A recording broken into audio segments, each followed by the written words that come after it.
Naam, karibu msikilizaji wa Tanganyika FM kupitia Tanganyika TV. Matumaini yangu makubwa kwa uko mzima wa afya. Msikilizaji, Tanganyika FM kupitia Tanganyika TV tunakuwa tunakuletea habari za uhakika, habari zenye kuchunguzwa.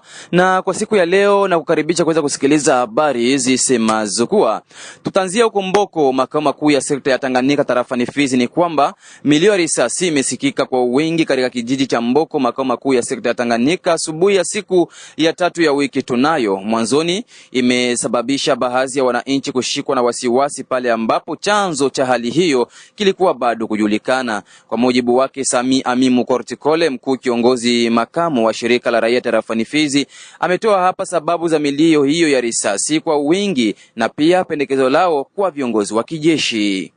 Ndio, milio ya risasi ilisikika leo asubuhi mwendo wa 5h du matin, 5h20 minutes.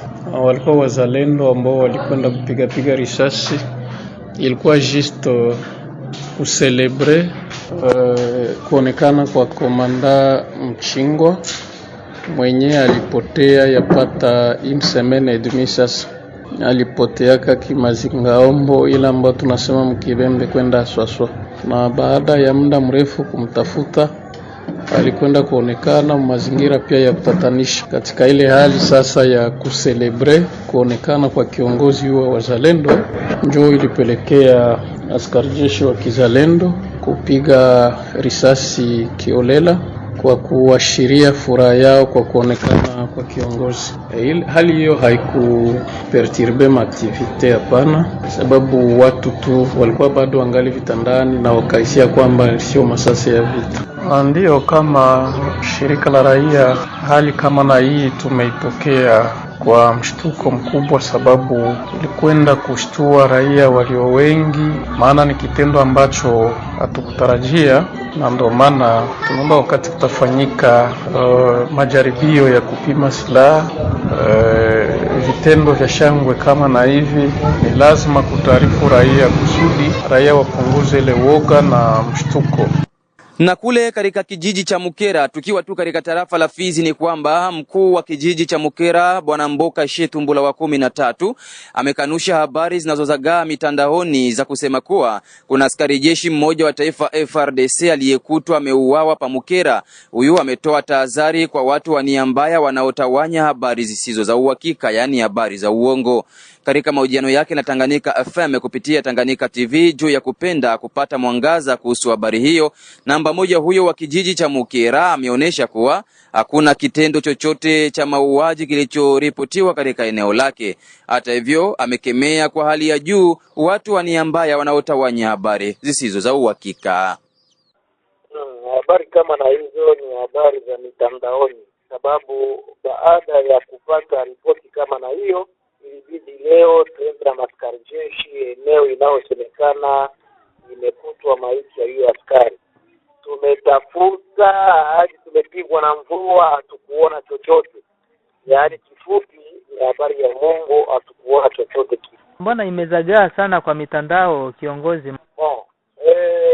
Watu wanaosambaza hiyo habari mitandaoni watambua kama serikali ipo na tangaza habari ambazo hawana uthibitisho nayo ni vibaya, sababu wakati serikali kifuatilia ile watu wanapeperusha mahabari isiyokuwa na labda inaweza kawarudia, watu wanaweza anza kifua ili waripotie mahabari kama na hayo. Kifupi ni habari za uongo. Mchana kutwa tumetafuta hiyo eneo, hatukuona chochote. Ujumbe ambao naweza nikaupeleke kwa wana kijiji wa Mukera, sel bushi autorize ni nini mkuu wa kijiji, alafu wakati wanapopeperusha mahabari kama na hiyo isiyothibitishwa inabidi waache, sababu kesho kutwa inaweza kawaletea shida. Habari kama na hiyo inabidi wanaipeleka kwa mkuu wa kijiji, kwa kijiji anaenda thibitisha hiyo habari, anaita vyombo husika vya usalama, wanaenda tizama hiyo habari kama ni kweli. Ikishakishwa ni kweli, ndio watu wanazosambaza mahabari kama na hayo mitandaoni, na kuanza kupeperusha mahabari isiyothibitishwa, hiyo ni kosa kubwa. Wakaaji hawapashi kufanya hivyo au kuendelea na vitendo kama na hivyo. Kwa sasa Mukera hali ni shwari, hakujawa hali cha ukosefu wa usalama tulivu kwa sasa. Kila mtu anafanya shughuli zake kama vile kawaida, hamna. Na kule makao makuu ya tarafa la Fizi pa Fizi Center ni kwamba administrator wa tarafa la Fizi Bwana Samika Lonji Badibanga amepongeza Bwana Bwisemene Wilonja Lambere kuteuliwa na kusimikwa kama meya makamu wa mji wa Baraka, hatua ambayo itasaidia pakubwa maendeleo ya mji wa Baraka. Akizungumza na Tanganyika FM kupitia Tanganyika TV, administrator wa tarafa la Fizi amesema kuwa ni muda sasa wa jiji la Baraka kupiga hatua, kwani umepata kiongozi bora na anayefaa. Tarafani Fizi babu wa jiji la Baraka, tulifurahia kwa kusikia ya kwamba viongozi mpya walipewa vyeo tarehe 26 mwezi wa 7 mwaka tunao, kupitia arete ya waziri wa mambo ya usalama na asili ndani ya nchi yetu ya Kongo, Mheshimiwa Jacquemain Shabani, ndugu yetu na mpendwa mwanamemba mkuu wa chama tawala cha UDPS Bwana Lambert Bwisemene Wilonja, kupitia wa burgomestre wa makomine za kwake jiji la Baraka walipewa cheo, na tukafurahi sana na kubapongeza zaidi. Juzi yake njo wali prete serment na kushimika serikali ya kuanza kazi na kuramplace viongozi wenye kutawala wa utawala wa mateso ya iliyopita na kutia wanamemba wa chama tawala UDPS mu commune na meri ya Baraka. Sisi tarafani Fizi tunashukuru sana na tuko tayari kwa kutumika hana kwa hana na hawa ndugu zetu na kufanya kazi pamoja, kufuatana na mlengo na vision ya rais wa nchi Bwana Felix Antoine Tshisekedi Tshilombo, kuepusha wa ndugu zetu wenye tunatawala wa administre ku mambo mengi kufuatana na hiyo kazi. Tofauti na viongozi wenye walitoa, walikuwa watu wa mlengo ya utawala uliopita wa mateso, au mpya tutatumika nao hana kwa hana tarafani Fizi babu mwenye kubazala, kwa kufanya kazi ya serikali na ya tarafani Fizi kwa amani na usalama. Asante. Kule katika mji wa Baraka tu ni kwamba uongozi wa shirika la raia NDC Chumvi ya Kongo mjini Baraka imewataka raia wa Baraka, Fizi, Uvira kujiunga kwa wingi kwenye mafunzo ya kijeshi inayoendelea kijijini Masisa tarafani Fizi. Hivyo ni baada ya kutathmini uchache wa vijana kutoka maeneo haya kwenye mafunzo hayo. Akizungumza kwa hali ya kusisitiza, Bwana Lusambia wa Numbi, mwenyekiti wa NDC mjini Baraka, ameonesha umuhimu wa mafunzo hayo ya kijeshi na kuhimiza raia wa kila tabaka, hasa vijana wa tarafa la Fizi, kujiorozesha kwenye mafunzo hayo kwa wingi, huku akitoa manufaa ya kujiorozesha kwenye mafunzo hayo. Pia ametoa madhara ya kususia mafunzo hayo. Ninataka kufaidia fursa hii ili kuhamasisha wandugu, marafiki, hasa vijana kwa ajili la mafunzo ya kijeshi. Kama vile tunavyojua sote, hapo Kikonde tumepata bahati ya kupewa centre de formation. Centre de formation militaire. Najua kama ilikuwa vita, haikukuwa jambo rahisi ili centre hiyo itiliwe Fizi. Ilikuwa vita kubwa sana, lakini pamoja na mapenzi ya Mungu yamefanyika hivyo. Sasa nakuja mbele ya wandugu, marafiki, wa baba, wa mama, kuhamasisha ili tuelewe ya kuwa hiyo centre de formation pour Kikonde ina umuhimu wake. Ina umuhimu wake, ndio maana tusijiache nyuma ili sisi tukalia kesho yake tutakapotawaliwa na wengine makabila kutoka ngambo na ngambo, njo wa jemadari hapa, njo wa kanali hapa, njo viongozi wa kijeshi hapa. Tunaweza kuwa tena wa kwanza kuzungumzia ya kuwa mbona watoto wetu sisi watu wao, sisi watoto wetu wa watu ambao wa wapi ambao sisi wenyewe hatukujumuika sana kuingia katika mafunzo haya. Sisi watoto wa Fizi tuelewe ya kuwa hiyo centre de formation ya Kikonde ni ya muhimu kwetu, na ni lazima tutazame mbele, na ni lazima vijana tutazame mbele, wa baba tutazame mbele, wa mama tutazame mbele. Tusitizame tu hapa tu usoni, tuone kwa mambo yako yanaelekea. Ndio maana ninahimiza wa vijana tujitokeze kwa wingi kufika huko tupate mafunzo ya kijeshi. Nimekuwa huko, nimeshangazwa, nimekuta kuna makabila, hata watu kutoka Kinshasa, kutoka Lubumbashi, kutoka maprovinsi ingine, wako wengi kutuzidi sisi wenyeji. Wakati centre iko katika territoire yetu.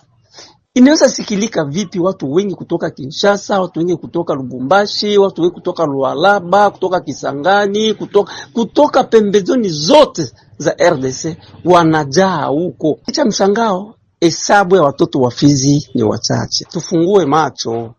Tumalizie na habari za kitaifa kule Kinshasa. Ni kwamba Benki ya Maendeleo ya Afrika imeahidi kutoa msaada wa dola za Marekani milioni 80 kwa ajili ya kuwezesha harakati za sensa zinazoandaliwa kufanyika hapa nchini Jamhuri ya Kidemokrasia ya Kongo. Kwa undani wa taarifa hii naye mwenzangu Safari Alimasidilwe.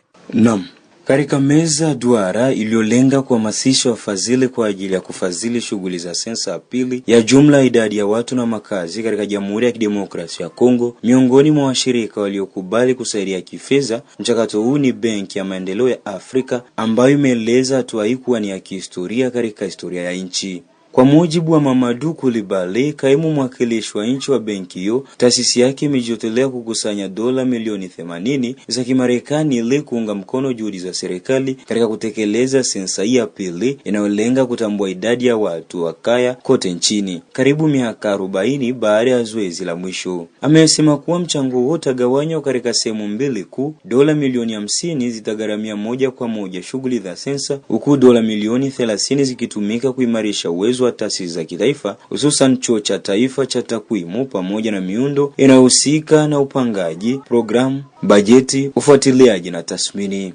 Akizungumza kwa niaba ya mwenzake Mohamed Sherif, naibu mkurugenzi mkuu wa benki hiyo kwa Afrika ya Kati, Coulibaly alisifu hatua muhimu iliyopangwa na DRC katika kufanikisha mradi huu. Aliongeza kuwa taasisi hiyo haiondoi uwezekano na kuongeza msaada zaidi baada ya maamuzi ya ndani ya shirika. Alisitiza kuwa lengo ni kuhakikisha utekelezaji bora wa uwazi na endelevu wa zoezi hilo, huku akibainisha kuwa mradi huu utawasilisha mbele ya bodi ya wakurugenzi kabla ya mwisho wa mwaka na majadiliano yataendelea na waziri wa fedha ili kuchunguza uwezekano wa fedha za ziada. Lengo kuu la meza hiyo ya duara lilikuwa kupata ahadi thabiti kutoka kwa wadau wote ili kuhakikisha upatikanaji wa rasilimali za fedha za kutosha zinazotabirika na endelevu kwa ajili ya kukabiliana na changamoto za kidemografia na kuandaa sensa hiyo. Hata hivyo, serikali inakabiliwa na changamoto kubwa ya kifedha, kwani gharama ya jumla zoezi hilo inakadiriwa kufikia dola milioni 192,000 za Kimarekani. Ili kuziba pengo la fedha, serikali inapanga kutumia mfumo wa basket fund ambao utaruhusu rasilimali zote kutekelezwa katika mfuko mmoja maalum kwa ajili ya kufadhili shughuli za sensa hiyo, ikiwa imebaki chini ya miaka 5 kufikia mwaka 30, ikiwa imebaki chini ya miaka 5 kufikia mwaka 2030 wa kutimiza malengo ya maendeleo endelevu ODD. Serikali inaona ni muhimu kuweka sera sahihi na kupunguza hali ya udhaifu miongoni mwa wananchi. Hata hivyo, hili linahitaji uelewa sahihi wa idadi ya watu pamoja na uwekezaji zaidi katika ukusanyaji wa uchambuzi wa takwimu. Ndivyo maana kuna umuhimu wa haraka za kuendesha sensa hii ya pili, miaka 42 baada ya ile ya mwisho iliyofanyika mwaka 1984. Kufanyika kwa sensa kamili na sahihi kuna nyima nchi takwimu muhimu kwa maendeleo ya kijamii na kiuchumi pamoja na kupunguza ukosefu wa usawa. Takwimu za sensa pia ndizo zinazohakikisha kuwa hakuna mtu anayebaki nyuma na ni muhimu katika upangaji na ufuatiliaji wa sera za umma. Hivyo Jamhuri ya Kidemokrasia ya Kongo inaonyesha hamu kubwa hatimaye ya kufanya sensa ya jumla ya idadi ya watu zaidi ya miaka 40 tangu ile ya mwaka 1984. Aidha, hili lilikuwa moja ya ahadi za kampeni za uchaguzi za Felix Antoine Tshisekedi ambaye ni rais wa sasa wa DRC. Msikilizaji wa Tanganyika FM kupitia Tanganyika TV, ni hapo ndipo natamatisha taarifa zetu za habari za siku ya leo. Mimi ni Omari Makelele Ozil.